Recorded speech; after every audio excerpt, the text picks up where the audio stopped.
Blisters can make for pretty miserable trips, so it's far better to prevent them, not have them at all. We can do our best. Mostly, we're pretty successful, and blister prevention begins before the trip.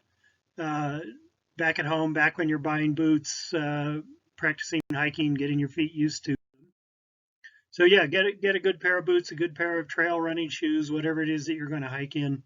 You will see pictures of people hiking here in sandals. It's not a great idea. But anyway, yes, get a good pair of boots.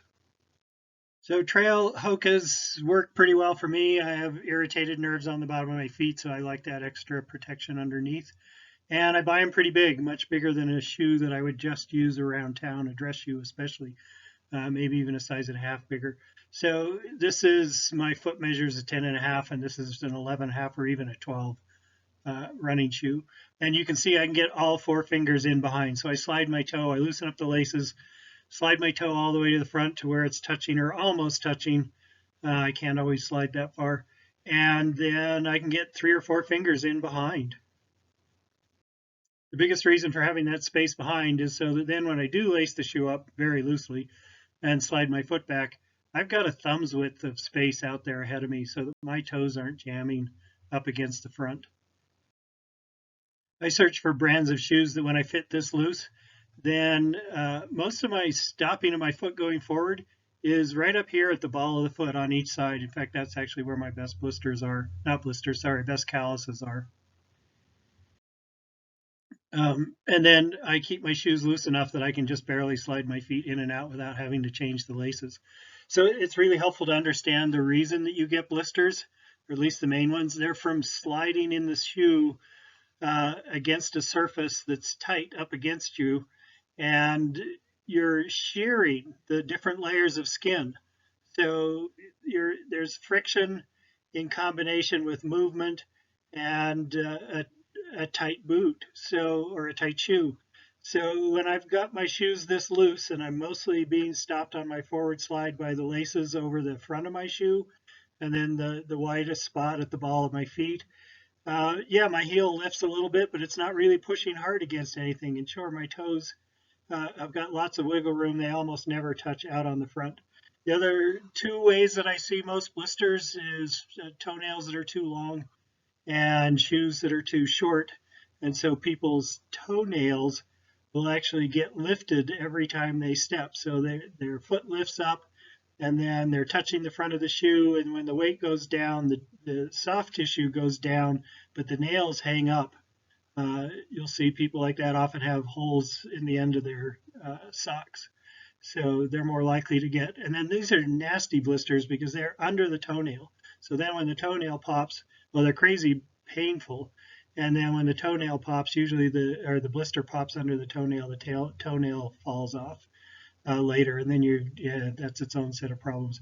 The other way that I see blisters is on the bottom of the foot, and that's usually for people whose shoes are too wide, and they're sliding around on the bottom of the shoes.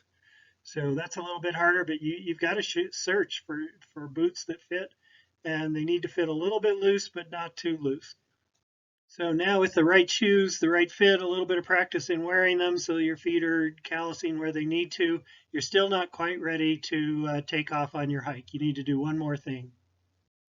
That one more thing is to stop, sit down, take your shoes and socks off, and really go over your feet. Look at them from every angle. Look at your toenails. Trim them if you haven't recently.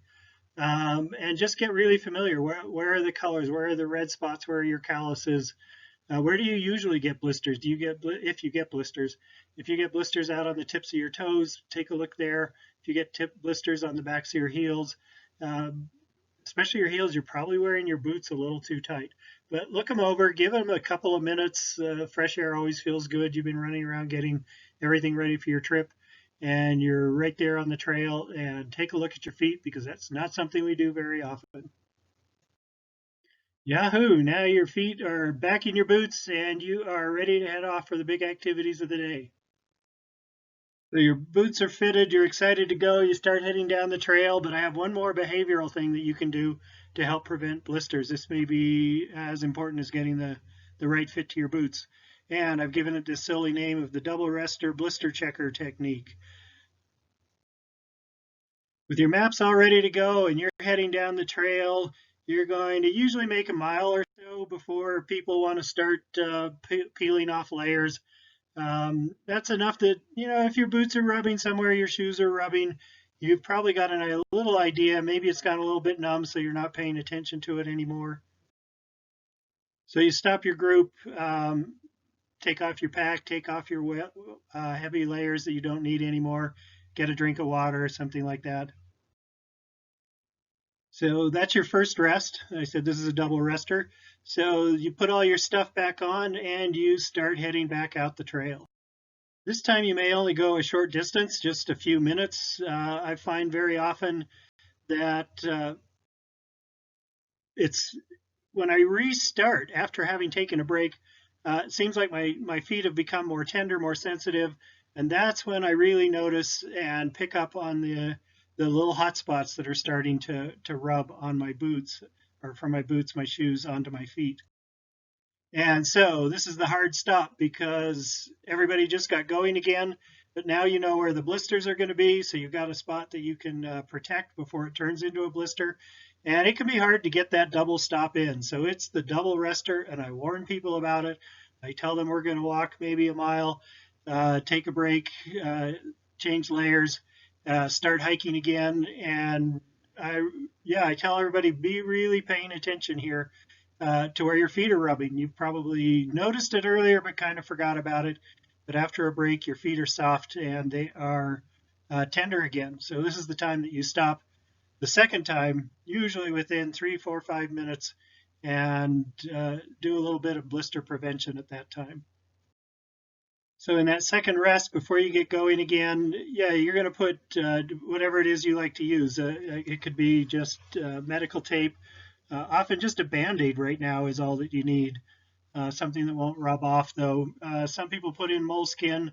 There are a bunch of different products. There are people who swear that duct tape is the best thing ever because duct tape is slippery, so all the friction isn't between the shoe, the sock, and your different layers of skin. Instead, it's just out there on the slippery side of the duct tape. Then get on with your day. Get out there, be active, whatever it is that you're doing. Climbing, hiking, lots little climbing here, having fun and hiking along, and always be checking with people, checking with your own feet, being sensitive to your feet. Every time you stop, it's a good idea to take that look again. Stop, sit down, pull your boots off, look at your feet, see if they look the same they did in the morning, other than they're going to be a lot rosier. And then, yippee, you're going to have a good day, a good trip.